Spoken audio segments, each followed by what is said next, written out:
So is that clear, Iris? The central heatings on the timer as are the lights, the curtains, and the thing that turns down the bedclothes. Yes, Mrs. Leverton. Oh, I'm so glad I'm going away, Iris. All this illness about is so depressing. Anyway, I've cancelled the milk, the dog's awful, and my tarot woman, well, hang her. She didn't know I was going away, so she can't be up to much, can she? No, Mrs. Leverton. But the chicken man's coming round on Friday, as usual, so don't forget. Oh, don't you hate packing? There's so much you have to remember. Jaeger suits, Gucci shoes, Chanel bag. Shall I put these knickers into salt, Mrs. Leverton? Do you know Antigua, Iris? See the chicken man? No, love, Antigua. The place in the Caribbean. Sapphire, blue oceans, cloudless sky, white sand. Do you travel, Iris? We had a week booked in Kendal, but...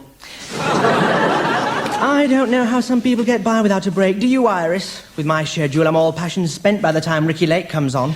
Well, me and Ron take the dogs up to Plumpton Rocks so we want to unwind. We love quality television. Do you have UK Gold? No, we use stock.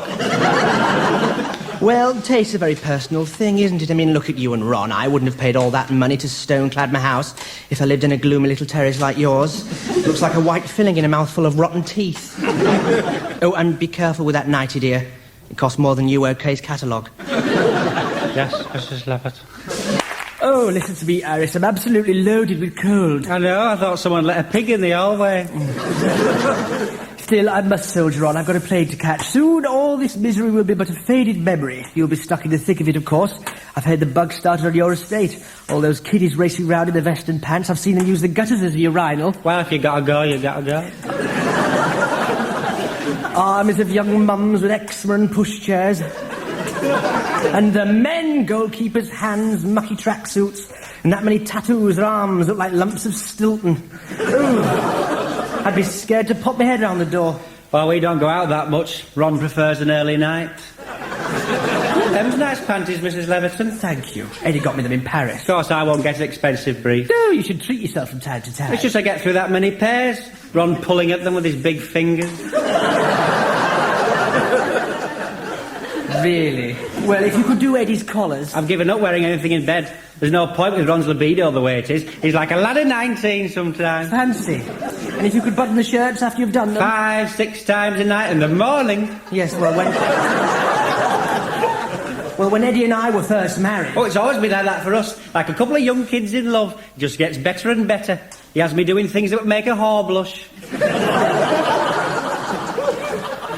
Of course, when we're in the warmer climes, Eddie'll often wear nothing but his bathing trunks. This way, that way, some of it barely legal. Sometimes I'm lying there thinking, will this pleasure never end? There's the taxi. Did I tell you we're flying club class? And that doesn't mean you get a free chocolate biscuit. Have a nice afternoon here, Iris. I'll see you in a fortnight. Bye! Don't do anything I wouldn't do. That doesn't leave him any option. Hello? Oh, hello, Mrs. Leverton. Did you have a nice time in Antigua? Oh, Iris, where do I begin? Skies as blue as a duck's egg, sand like sieved icing, sugar, sea like honey. How are things here? Is your Ricky out on parole yet? Well... Terrible business, that, dropping cement blocks off the flyover.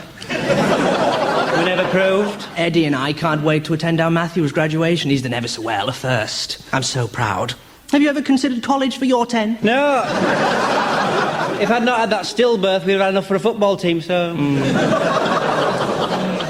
Yes. Well, I can see how difficult it must be with so many, and all the trouble you've had. There was little Damien and the butane, your Mandy and that backwoods lad, not to mention Leslie in the House of Ill Repute. Very enterprising for a 13-year-old, I must say. Oh, and don't bother packing the suitcases away, love. We're off to the Black Sea in a week. If only you and Ron had been more careful, Iris, you might have aspired to more than a fortnight in Primrose Valley with a Calagas ring and a giant jigsaw of Stockholm Harbour. Yes, Mrs. Leverton. Oh, bills, bills, bills. Visa, Platinum, Amex, Diners Club Gold. Don't you dread the footfall of the postman? Is that the one where Jack Nicholson does it on the kitchen table? Isn't everything so expensive these days? It must be hard for you, love. I don't suppose you get much money from Ron flogging roses in the middle of the A54. We get by. Oh, I know, love, but it's a bare kind of existence. Living hand to mouth and seeing how Eddie and I live. Well... You must feel like a little Rwandan let loose in Harrods Food Hall. You're right, Mrs. Leverton. Sometimes I think my little buggers will eat me out of house at home. Don't get me wrong, Iris. I think you do wonders on a limited budget. I mean, it's not everyone who'd think to make a lasagna out of half a dozen pot noodles and a dairy leaf. Well, at least they're not faddy. Must have been hell, that business with your Hillary. Well, Iris, I'll just see if the car's okay. Special plates, separate cutlery, all that fuss with rubber gloves. I don't know, what could be taking him so long? Wouldn't eat bread, wouldn't drink milk, wouldn't stay in the same room as a potato. Iris! Remember that Christmas? You sat down to a honey roast goose with all the trimmings, and what did she have? Mug of hot water and a Swede. Look! What was it Dr. Dinetto said? A martyr complex brought on by an overbearing mother and an ineffectual father. Something like that. Mind you, when she did it, she wouldn't keep it in. We never knew which end it was going to come out of sometime. Remember when there was that smell coming from a room? We lifted the ceiling tiles and found all them Morrison's bags full of sick. Please! Now she's in the psychiatric ward. She has to eat what she's given, since it comes through a tube. Iris! Well, when the car's fixed, I'm off into town. I've got a few errands to run. Oh, that'll be the man for the garage. He's so good whenever there's a breakdown. Maybe you should go via the hospital. Hello, Mrs. Leverton. Oh, those M&S food halls aren't what they used to be. People use them like supermarkets now. I saw a schoolgirl with a nail file trying to prise the pound out of my trolley. Wasn't our Mandy, was it? Stocking up on the drinks cabinet for Christmas. Amaretto, Tio Pepe. Do you have Retsina, Iris? No, I'm just tired. Eddie and I have a very refined palate, unlike some people I could mention. I don't know what you mean, Mrs. Leverton. No, I've seen some of the people on your estate staggering round the car park with a chain bull on a Saturday afternoon, half cut with their backs to the skirts tucked into their knickers. Well, girls just want to have fun. Sherry here, loose brown notes there, and before you know it, you're waking up in a strange bed with a lorry driver from Wetherby. Halifax. And next thing you're so desperate you start thieving off your employer like Tippy Henry in Marnie. Never realising there are marks made on the bottle so I can see exactly how much he's missing. Shall I put these in the cabinet, Mrs. Leverton? Oh, just a minute, Iris. I think I'll have a drop of Harvey's Bristol cream. Help yourself. You usually do. No, I'll just have a nip in my tea. After all, 'tis Christmas.